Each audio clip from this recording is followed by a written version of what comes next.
Baik, ayahanda ibunda, hadirin rahimakumullah. Jadi sudah saya jelaskan tadi apa yang menjadi isi daripada agama din, ya. Baik, berikutnya ini melanjutkan pembahasan kita tentang hubungan antara Islam dan iman. Tadi saya katakan bahwa jika disebutkan dalam satu konteks penyampaian, baik dalam Al-Quran atau hadis secara bersamaan Islam dan iman, maka itu menunjukkan dua makna yang berbeda. Ya, sebagaimana dalam hadis Bukhari Muslim tentang hadis Jibril di atas disebutkan Islam dan iman. Maka Islam itu artinya adalah aspek zahir, sedangkan iman keyakinan batin. Tapi kalau disebutkan Islam dan iman secara terpisah, salah satunya saja, Islam saja, seperti firman Allah, a'udzubillahi minasyaitonirrajim, innad dina 'indallahil Islam. Sesungguhnya agama yang diridhai oleh Allah adalah Islam.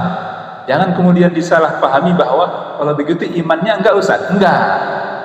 Kalau disebutkan satunya saja, itu berarti sudah mencakup yang lain. Sama seperti firman Allah, a'udzubillahi minasyaitonirrajim, ya ayyuhalladzina amanu, misalnya. Pun banyak sekali gitu ya. Kutiba 'alaikumus shiyamu kama kutiba 'alal ladzina min qablikum la'allakum tattaqun. Wahai orang-orang beriman, telah diwajibkan atas kalian puasa sebagaimana diwajibkan atas orang-orang sebelum kalian supaya kalian menjadi orang bertakwa.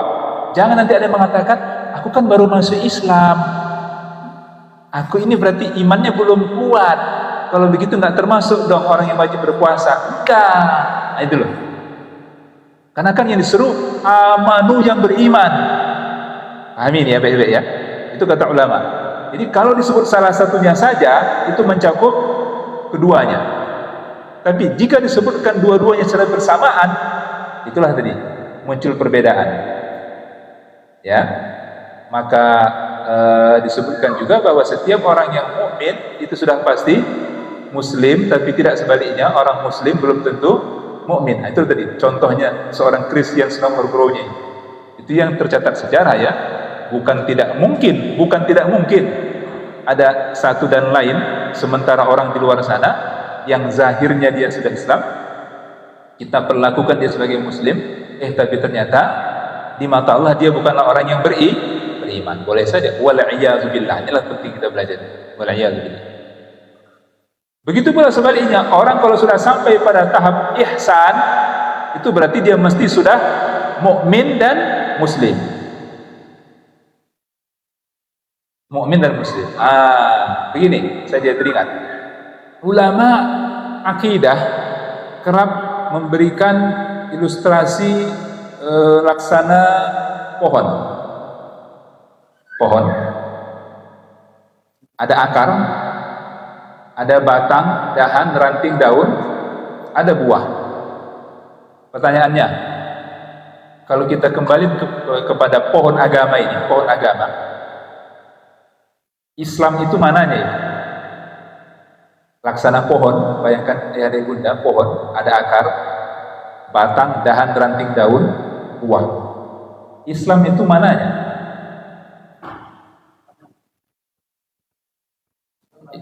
Ya, batangnya, dahannya, rantingnya, daunnya itu Islam. Semua zahir-zahirnya itu Islam.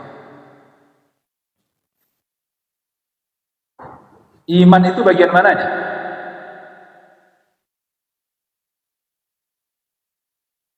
Iman dalam hati kita kelihatan enggak? Enggak. Tersembunyi. Mana bagian dari foto tersembunyi? Akarnya tertanam di bawah tanah, namun dialah yang menopang keseluruhan bangunan pohon tadi. Baik tidaknya pohon tadi sangat ditentukan oleh akar. Itulah iman. Seperti halnya iman yang tersembunyi dalam hati kita.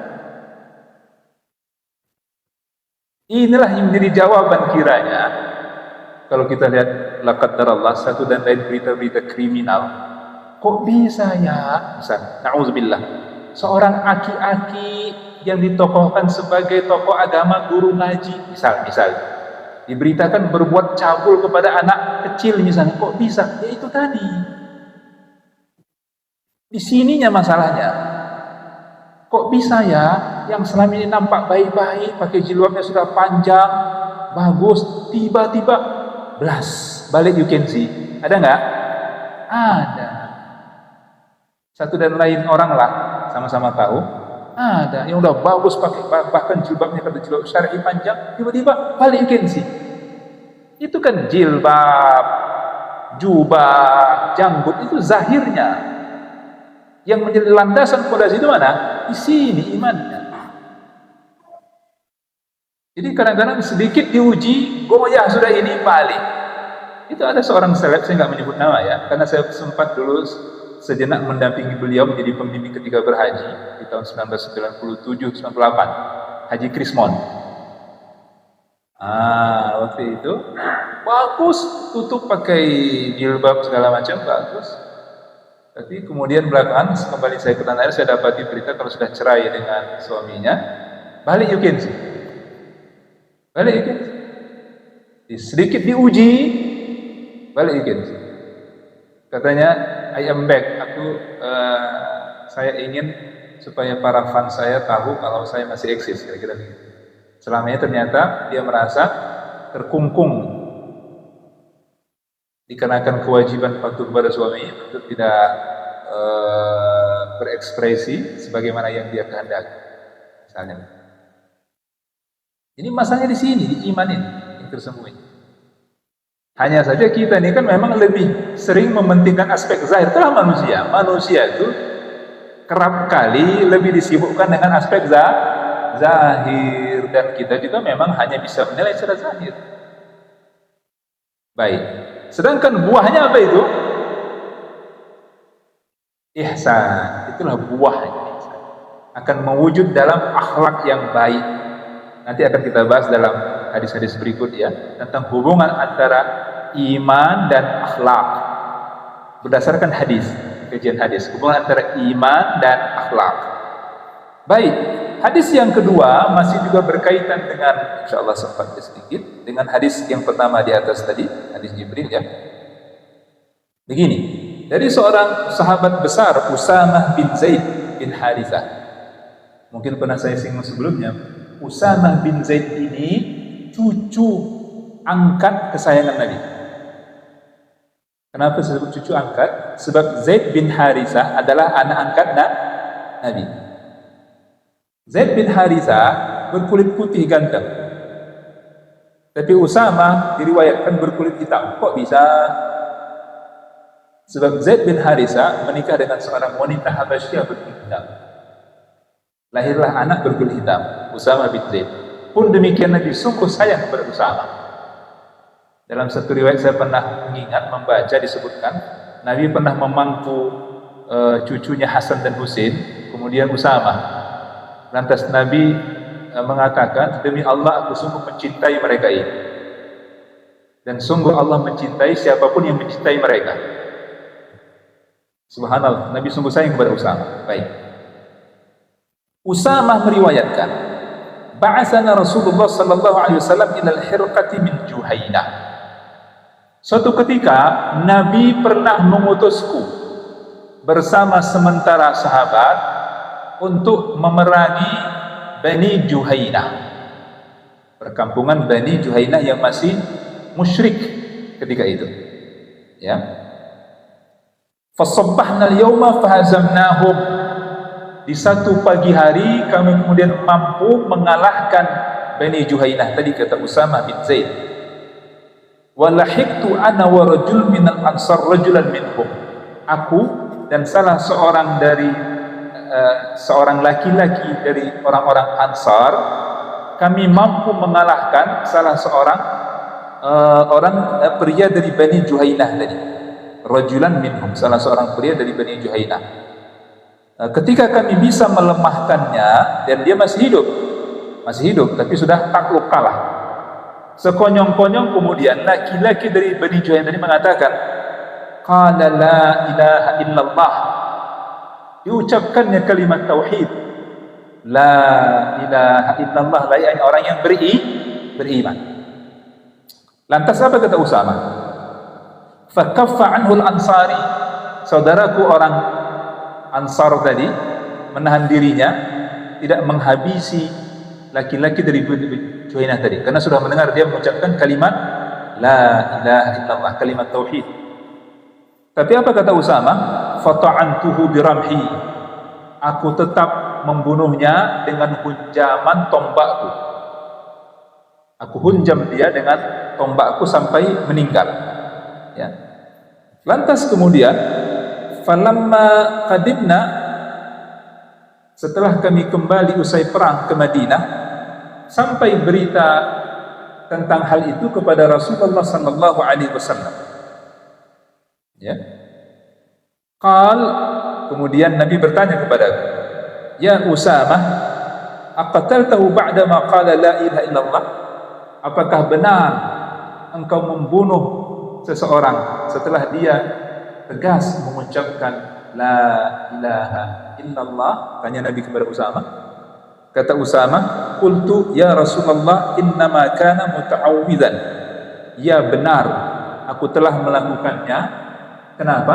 Karena aku memandang dia mengucapkan itu sekedar untuk menghindari senjataku, untuk berlindung dari tombakku, bukan karena ketulusan hatinya. Kira-kira begitu Usama berdalih, ya, ketika tanya oleh Rasulullah. Lantas Nabi berkata kepada Usama, padahal Nabi sungguh sayang kepada Usama. Apa kata Nabi? Aqataltahu ba'da ma qala la ilaha illallah? Aqataltahu ba'da ma qala la ilaha illallah? Riwayat tidak menyebutkan berapa kali, tapi kata Usama, Nabi mengulanginya. Kenapa engkau bunuh dia padahal dia sudah mengucapkan la ilaha illallah? Apakah engkau membunuhnya sementara dia sudah mengucapkan la ilaha illallah? Nabi ulang-ulangi, kata Usama. Lantas apa kata Usama? Hatta famazala yukarriruha, Nabi masih terus mengucapkan ucapan yang sama, sampai kemudian aku merasa tamannaitu an lam akun aslamtu qabla dzalikal yaum. Aku berharap kiranya aku belum Islam sebelum hari itu. Itu artinya apa? Usama merasa begitu besar dosa yang telah dibuatnya dengan membunuh seseorang sekedar dia tegas nyata mengucapkan la ilaha illallah.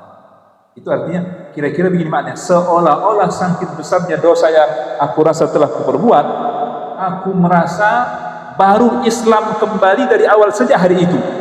Itu maksud. Saking besarnya dosa yang kurasa telah ku perbuat. Ini hadis sahih Bukhari Muslim. Hadis sahih Bukhari Muslim. Baik.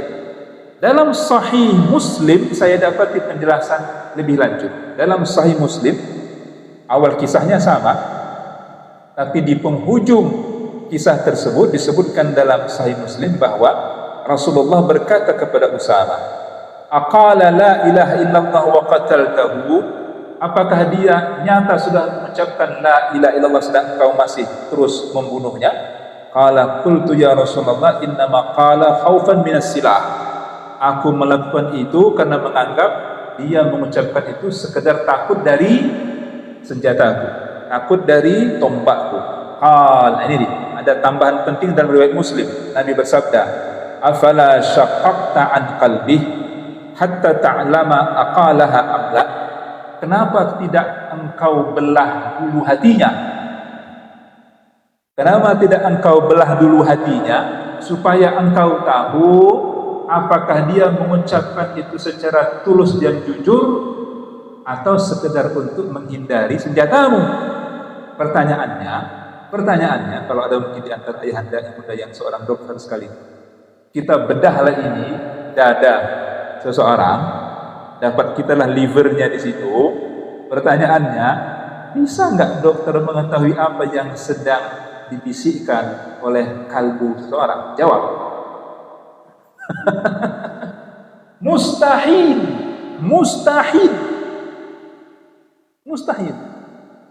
Itu maksud Nabi. Dibelah pun ini, nampaklah sudah bagian dalam dada ini, nampaklah liver. Liver itu kan zahirnya, kalbu itu kan batin. Kalbu itu batin. Sekalipun seorang dokter sudah dibedahnya ini, nampak sudah livernya, nggak akan tahu apa yang sedang berkecamuk dalam hati sang pasien. Itu maksud Nabi tadi. Itu artinya Nabi nggak berkenan, Nabi marah dengan apa yang telah diperbuat oleh cucunya Usama, cucu angkatnya ya, Usama bin Zaid radhiyallahu anhuma. Ya, maka kemudian kata Usama, dia masih terus mengulangi perkataan itu sehingga aku merasa aku memulai Islamku dari awal sejak saat itu. Ingat hadis ini. Ini hadis Sahih Bukhari Muslim menunjukkan kepada kita bahwa tadi apa? Iman itu tempatnya di mana? Di hati. Di hati. Hati ini jangankan hati orang lain, hati kita pun kadang-kadang tak tahu kita macam mana keadaannya. Berbolak-balik. Kata Nabi, innama summiyal qalbu qalban likasrati taqallubihi. Kalbu itu disebut dengan kalbu dalam bahasa Arab karena sering yang berbolak-balik. Dulu pernah belajar tajwid kan? Ada hukum sesudah belajar izhar, halqi, ada hukum iqlab. Masih ingat kan? Iqlab setiap kali nun sukun atau tanwin bertemu dengan huruf ba. Ya. Maka apa iqlab itu?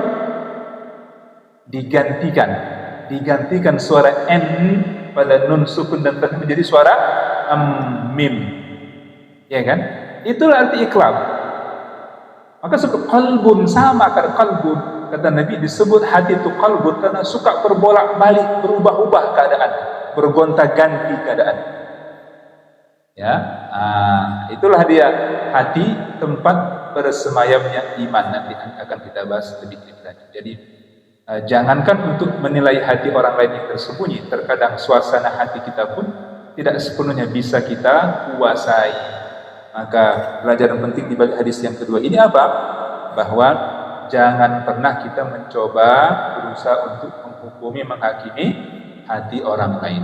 Kita sebagai seorang mukmin hanya diperbolehkan untuk menilai, menghukum, ya, menghakimi sebatas zahir yang kita lihat dari perbuatan seseorang, yang kita dengar dari ucapannya, atau yang bisa kita baca dari tulisan-tulisannya.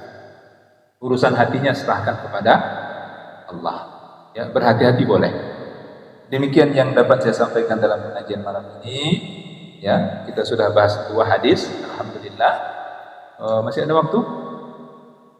Habis. 2 menit lagi. Ada yang mau bertanya silahkan. Silahkan.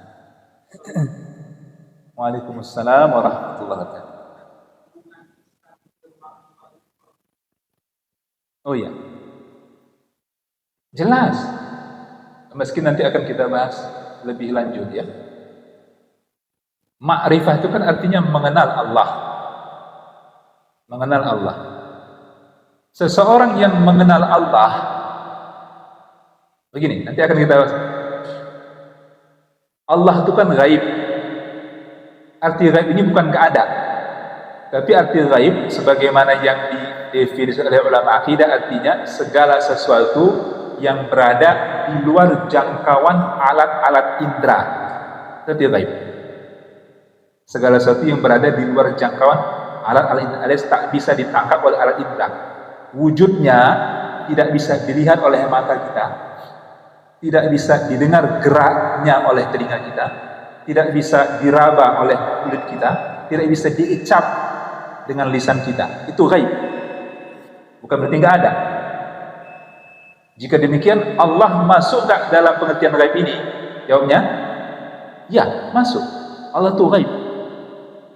Ya, bukan berarti nggak ada, tapi di luar jangkauan indera kita, sama seperti halnya malaikat. Surga, neraka, dosa, pahala, takdir, kan gaib. Baik.